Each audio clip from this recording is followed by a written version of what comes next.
El Colegio de México presenta Historia de la Globalización con Carlos Marichal. El Dr. Carlos Marichal es profesor emérito del Centro de Estudios Históricos y, en esta serie de podcast, nos hablará de un tema que es actual, empezando por sus orígenes. Se trata de la historia de la globalización desde tiempos antiguos. Profesor, en la sesión anterior nos habló de la desglobalización después de la Primera Guerra Mundial. Cuéntenos, ¿qué tipo de globalización se produjo después de la Segunda Guerra Mundial? Pues buenos días. Después de que el presidente norteamericano Truman resolviera lanzar las primeras bombas atómicas sobre las ciudades de Hiroshima y Nagasaki el 6 y 9 de agosto de 1945, las autoridades japonesas solo tardaron una semana en firmar su rendición, con lo que concluyó la Segunda Guerra Mundial. La matanza de cientos de miles de personas en cuestión de segundos causó una honda impresión mundial, sin duda, pero además hizo más que evidente para el gobierno y ejército japonés que ya no tenían posibilidades de mantener su esfuerzo bélico sin sufrir la aniquilación total. Los motivos por los cuales Truman y sus asesores y sus generales decidieron tomar esa fatídica decisión de las bombas se siguen discutiendo, pero lo que es claro es que concluyó la Segunda Guerra Mundial, que fue sin duda la mayor catástrofe de la historia humana, más de 50 millones de personas fallecidas. A pesar de su victoria, los aliados resolvieron que era necesario evitar regresar a la desglobalización, como la que siguió a la Primera Guerra Mundial que vimos en el anterior podcast. La muestra más palpable del deseo de concertar una paz verdadera fue la convocatoria a una gran reunión internacional en San Francisco en 1945 que dio pie a la creación de las Naciones Unidas. Los países asistentes fueron apenas unas 44 naciones, entre los cuales se contaban 20 estados latinoamericanos, o sea, el grupo más numeroso. Sin embargo, eran las potencias aliadas, los Estados Unidos, Rusia, la Unión Soviética, Gran Bretaña y Francia, las que tomarían las decisiones fundamentales sobre el futuro. En todo caso, la propuesta era que se incorporasen eventualmente todas las naciones independientes. Y aunque esto tardó muchos años, hoy son 197 países miembros de la ONU, las Naciones Unidas claramente se convirtieron en el principal órgano de la globalización en varios planos: las relaciones diplomáticas, la justicia internacional, la salud, además de todos los organismos que lo representan: la OIT, la FAO, la UNESCO, la OMS, el Fondo Monetario Internacional inclusive.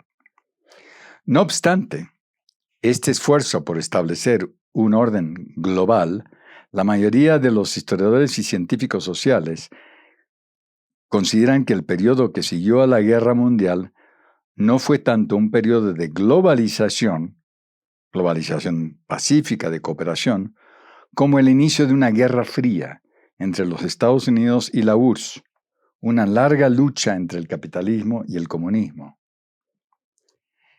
Esto nos hace repensar el tema de la globalización, pues después de la Guerra Mundial sería factible hablar de una globalización bipolar, caracterizada por ese enfrentamiento que duró décadas e implicó que se creasen dos grandes bloques de naciones contrapuestos, militar, policial y económicamente.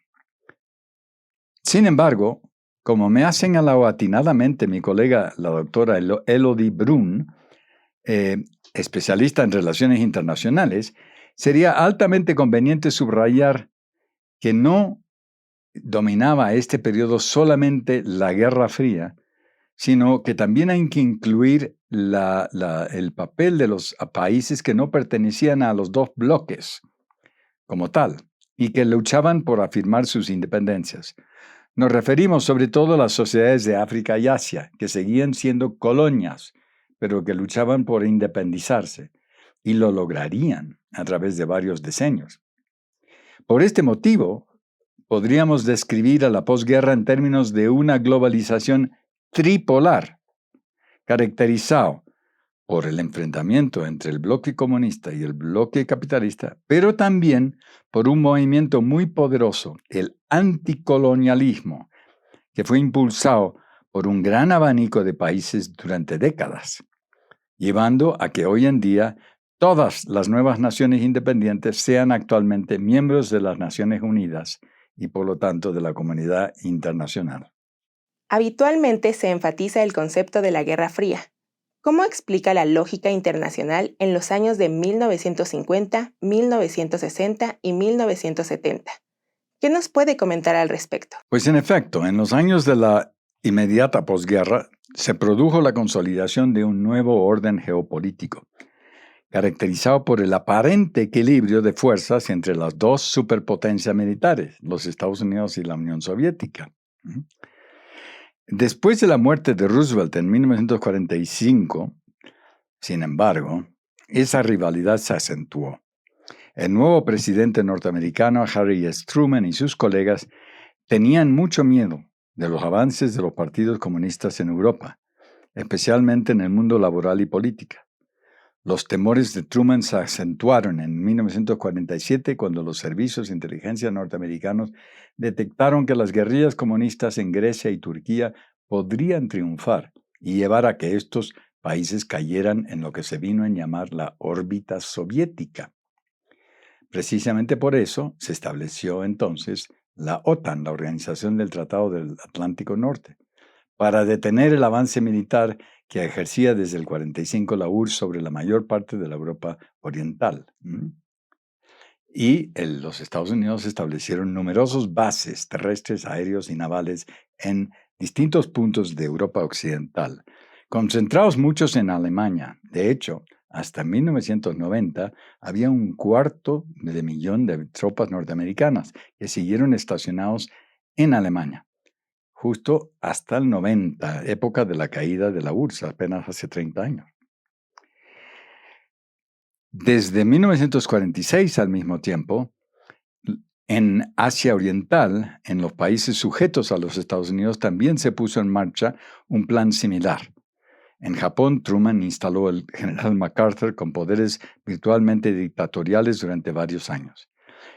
Y en años posteriores, el Pentágono avanzó su ambicioso plan de establecimiento de bases militares en Corea, Taiwán, Filipinas y luego en Vietnam del Sur, con objeto de consolidar su influencia en una parte amplia del Asia Oriental. Era realmente una estrategia expansiva globalista, que llevó a una forja de unas alianzas muy complejas con las élites de estos distintos países. Finalmente hay que reconocer que el Pentágono estaba construyendo un enorme poderío a escala internacional y, dicho sea de paso, hoy en día mantiene unas 700 bases militares en más de 60 países del mundo. Así que la Guerra Fría, en cierto sentido, sigue hoy en día vigente. En contraposición a la expansión militar y económica de los Estados Unidos, la Unión Soviética puso en marcha un proceso igualmente ambicioso de integración de países sometidos a su influencia a través del Comecon, Consejo de Apoyo Económico Mutuo, que sirvió desde 1949 hasta 1990 para cimentar una serie de acuerdos militares y políticos. Estos se incorporaron a una nueva estructura bajo la égida de Moscú en términos económicos, militares, políticos. Al mismo tiempo, se impuso una lógica ideológica de tipo excluyente, tanto en los Estados Unidos, donde se persiguieron a todos aquellos que se consideraban afines al comunismo. Podrán recordar las investigaciones del senador McCarthy en el Congreso, que acusaba a mucha gente de manera muy perversa. Y el FBI, el organismo de inteligencia, estableció gran número de loyalty boards que investigaron a miles de empleados federales, preguntando qué libros y revistas leían, a qué sindicatos y organizaciones pertenecían. y se iban a la iglesia. Más de 39 gobiernos estatales de los Estados Unidos exigieron que los maestros y otros empleados públicos firmaran juramentos de lealtad y en algunos casos recomendaron a las bibliotecas públicas sacar de sus estantes libros que se consideraban demasiado izquierdistas. O sea, había una gran campaña anticomunista, una casa de brujas en realidad. Ahora, en la Unión Soviética, hasta la muerte de Stalin en 1953, los servicios secretos del gobierno y del Partido Comunista fueron aún más lejos, ¿no? Y entonces empezaron a encarcelar a un gran número de personas que eran considerados disidentes. La mayoría fueron remitidos a los campos de trabajo forzoso conocidos como gulags, que se establecieron no solo en Siberia, sino en todas las zonas rurales de Rusia. Al final del régimen de Stalin, se calculaba que había todavía como 3.8 millones de personas en los campos, acusados de delitos contrarrevolucionarios. Entonces, el hecho es de que aquí hay un enfrentamiento entre ambas potencias que afecta a mucha gente del común, ¿no? Por estas luchas ideológicas. Hasta aquí hemos subrayado algunos paralelos y contrastes entre las estructuras de poder político e ideológico de cada bloque que aseguraban un cierto equilibrio y permite hablar de globalización bipolar. Pero inevitablemente se produjeron conflictos y tensiones internacionales que sacudieron la balanza del poder en este mundo bipolar. Como ha señalado el investigador Vani Petina, la historiografía de la Guerra Fría ha enfatizado una primera fase de enfrentamiento agudo entre las dos superpotencias, entre el 1947 y la mitad de los años 50, se refiere tanto al enfrentamiento entre las potencias en Alemania, como ocurrió con el bloqueo de Berlín del 48, de manera más cruenta durante la Guerra de Corea, 51-53, que causó más de 2 millones de muertos de civiles y cerca de 1 millón de soldados, tanto de Corea del Sur como del Norte, y de soldados chinos y norteamericanos, porque fue una guerra terrible, ¿no? Un dato terriblemente ilustrativo del grado de destrucción masiva es que los aviones norteamericanos descargaron más toneladas de bombas sobre Corea que el total que habían lanzado sobre Japón y sobre otros países asiáticos durante toda la Segunda Guerra Mundial. Ahora bien, la Guerra Caliente se convirtió en fría después de la muerte de Stalin en el 53 y a raíz de la asunción del poder por Nikita Khrushchev. Ahí viene una etapa de cierta distensión, y esto lo anuncia Khrushchev en Naciones Unidas, apelando a la coexistencia pacífica. A pesar de ello, el Pentágono y el Ejército Rojo no dejaron de invertir enormes sumas en modernizar sus fuerzas y fortalecer las bases militares en diferentes zonas del mundo. La carrera por aumentar su respectivo poderío nuclear fue la muestra más ominosa del potencial destructivo de las respectivas fuerzas aéreas de los Estados Unidos y de la Unión Soviética. Hecho que ambos publicitaron durante decenios, el hecho de que tenían bombas atómicas, misiles. Y esto se hizo especialmente claro en esa alucinante coyuntura de la crisis de los misiles en Cuba en octubre del 62, cuando los rusos metieron misiles en Cuba y los norteamericanos amenazaron con la guerra y entonces los tuvieron que retirar. En resumidas cuentas, la rivalidad entre los Estados Unidos y la URSS no afectó solamente al mundo del Atlántico Norte y Pacífico Norte, sino que tuvo numerosas consecuencias para los países del sur, pronto denominados como el Tercer Mundo. Esto lo ha demostrado el profesor Arne Westad en su célebre libro The Global Cold War. En esta época, reconozcamos que la CIA y la KGB influyeron en innumerables golpes militares y conflictos muy diversos. El historiador español Pedro Pérez Herrero ha señalado: la Guerra Fría fue de relativa paz para Europa y Estados Unidos, pero se complicó en otras regiones del planeta. Entre 1950 y 73 se contabilizaron 165 guerras con la participación de 71 estados y un saldo de 25 millones de muertos. Entonces, ¿esta época no solo se caracterizaba por la Guerra Fría entre Estados Unidos y la Unión Soviética? No, la situación fue más compleja. En realidad, todo ese periodo puede caracterizarse o describirse como una época en que el nacionalismo fue el motor más importante de pueblos y naciones.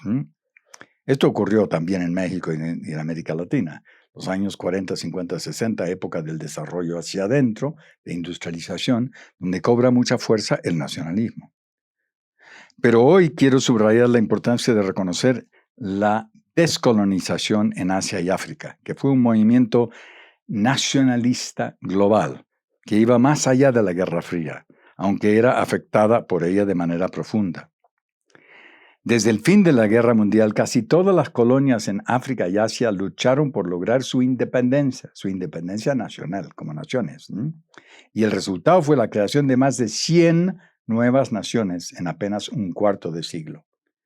Este asombroso logro global fue resultado en parte del debilitamiento de las potencias europeas a raíz de la guerra y en parte del fortalecimiento de los movimientos anticolonialistas que luchaban para independizarse de los países europeos. Destacamos algunos casos especialmente relevantes de la descolonización que han constituido algunos de los elementos más representativos de la globalización de esta época, de los profundos cambios políticos y sociales que han marcado la historia de buena parte de las naciones del sur a lo largo de los últimos 70 años. Entre los países mayores y más poblados que primero lograron su independencia en la posguerra, destacan India y Pakistán, ambos en agosto del 47. Una de las facetas que más llamó la atención mundial fue la ratificación de la Constitución de la India en 1950, un documento de gran importancia en tanto se sustentaba en el sufragio universal de hombres y mujeres, de la igualdad liberal, de la equidad sustantiva, además de poner en práctica una discriminación positiva en favor de los grupos desfavorecidos. Por ejemplo, de los intocables, ¿no? En un intento de asegurar la igualdad social, como señala la historiadora Ishita Banerjee.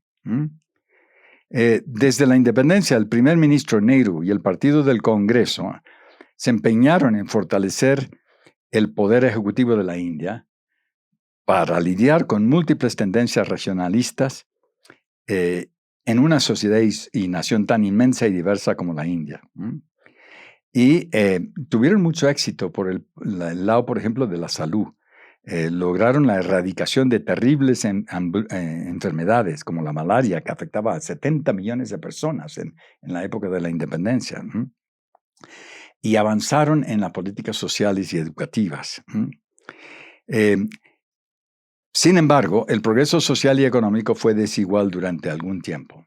Nehru no sabía muy bien hacia dónde iba y entonces copió los planes de quinquenales al estilo de la Unión Soviética, dando prioridad tanto al desarrollo industrial como a la reforma agraria, ¿no?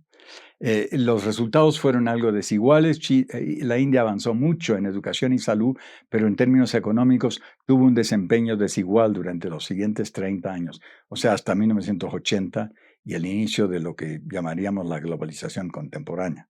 Antes fue, durante toda esta época de la globalización tripolar, bastante lento su desarrollo.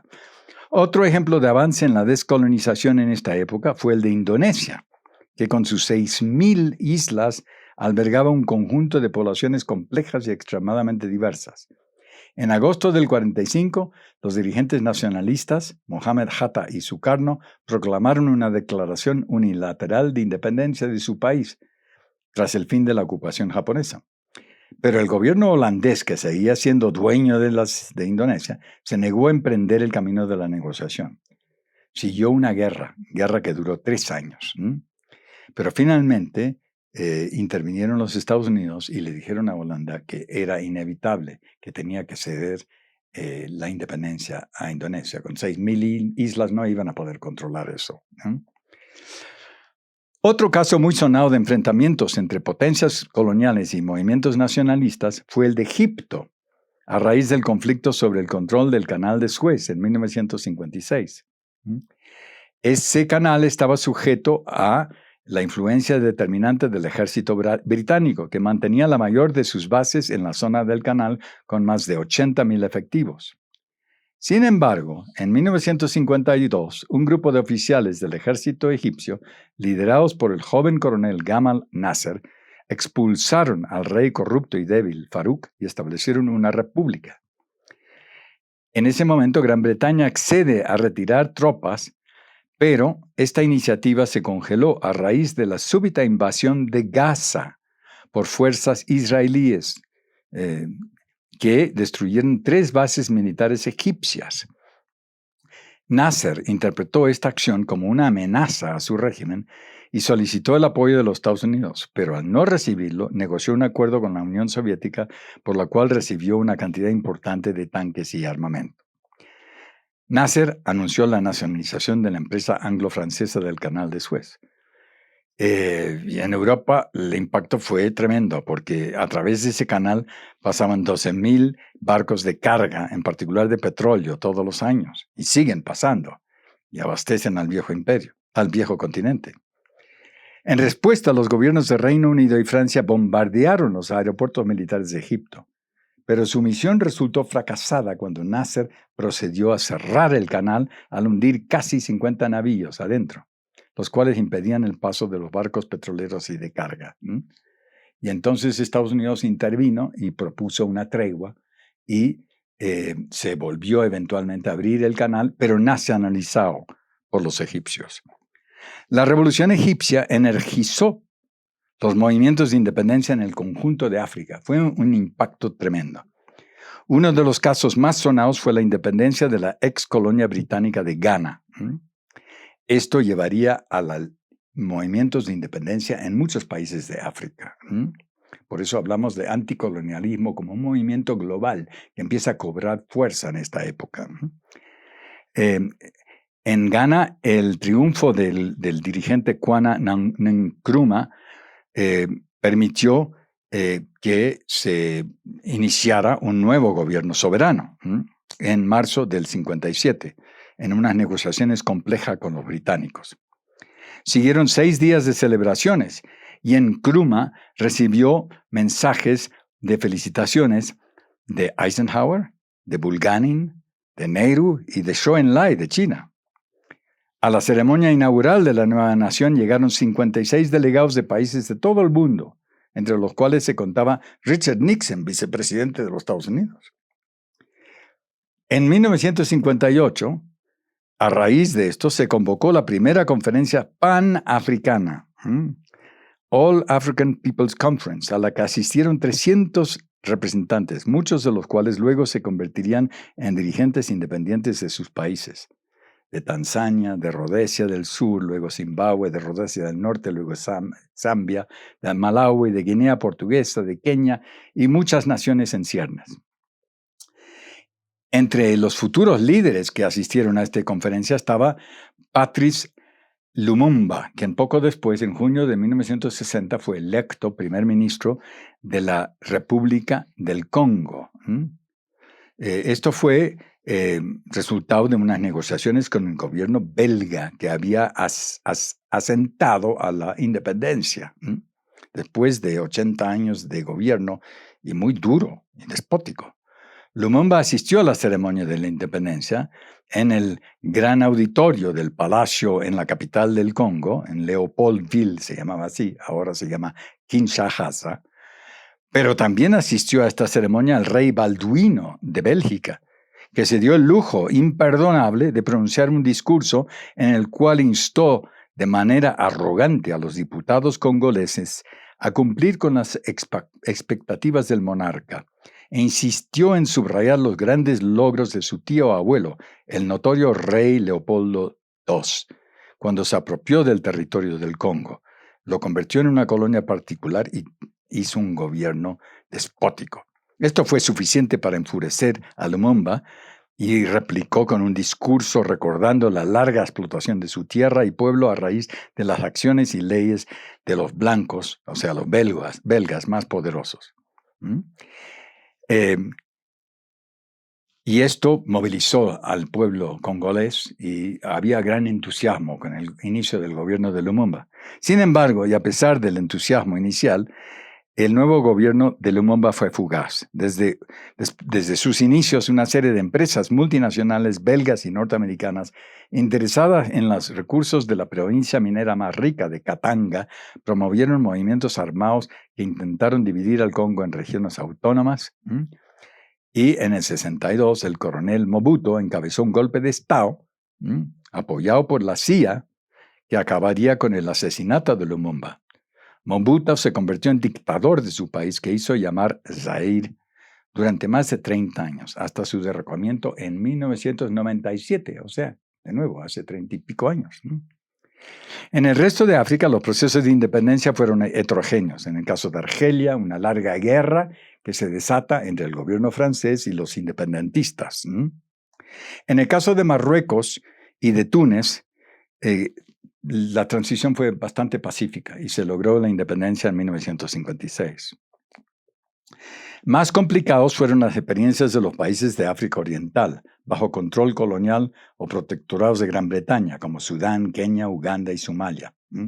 Sin duda, una de las experiencias más llamativas y tortuosas fue la del apartheid en Sudáfrica, que dio lugar a la puesta en marcha de un experimento racista de notoria rigidez durante decenios.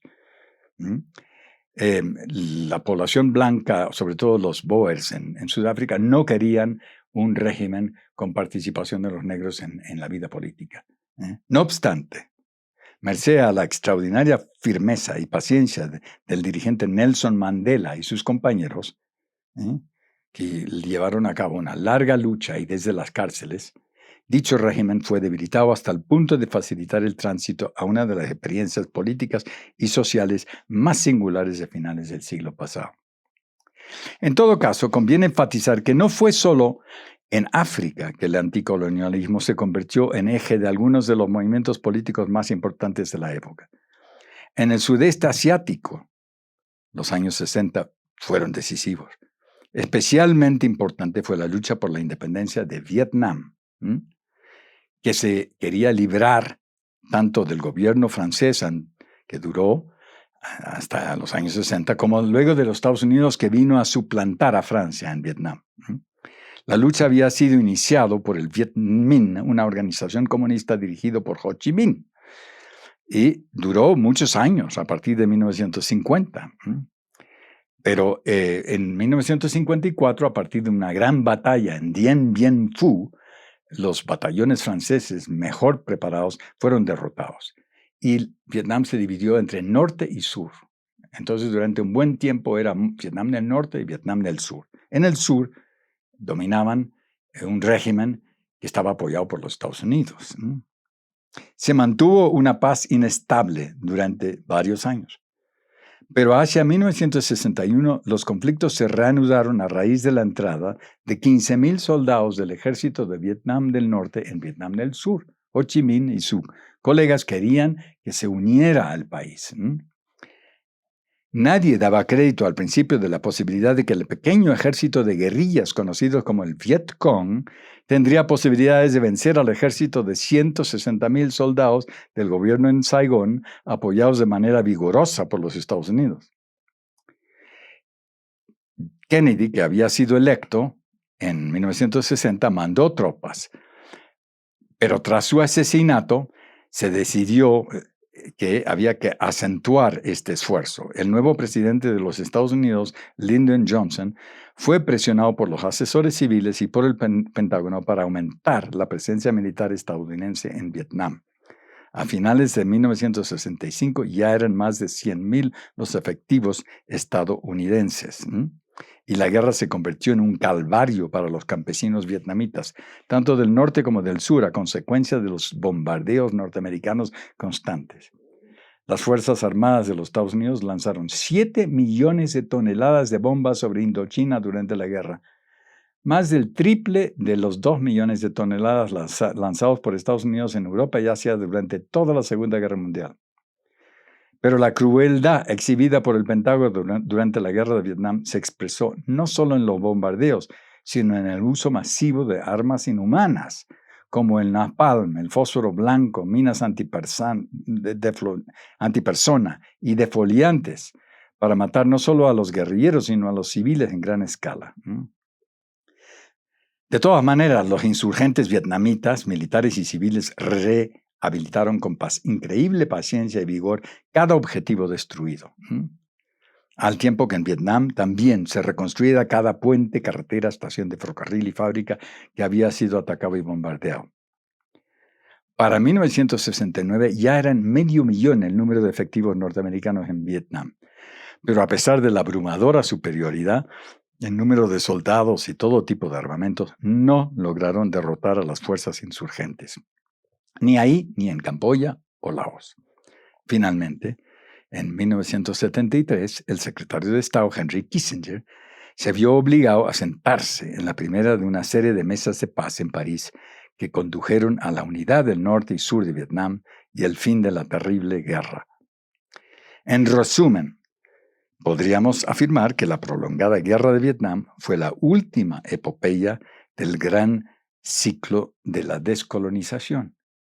Y así llegamos al término de este podcast, señalando de nuevo que en esta época, desde el fin de la Segunda Guerra Mundial hasta 1975, no solo era dominante la Guerra Fría, sino también las luchas anticoloniales. Por eso hablamos de una globalización tripolar, porque los países que lucharon por su independencia, los antiguos países coloniales de África y Asia, fueron avanzando de manera sistemática. Llegamos al final de esta sesión, pero evidentemente la historia no acaba ahí. Les esperamos en la próxima sesión, donde vamos a discutir el arranque de la globalización contemporánea a partir de los años de 1980. Gracias por escuchar.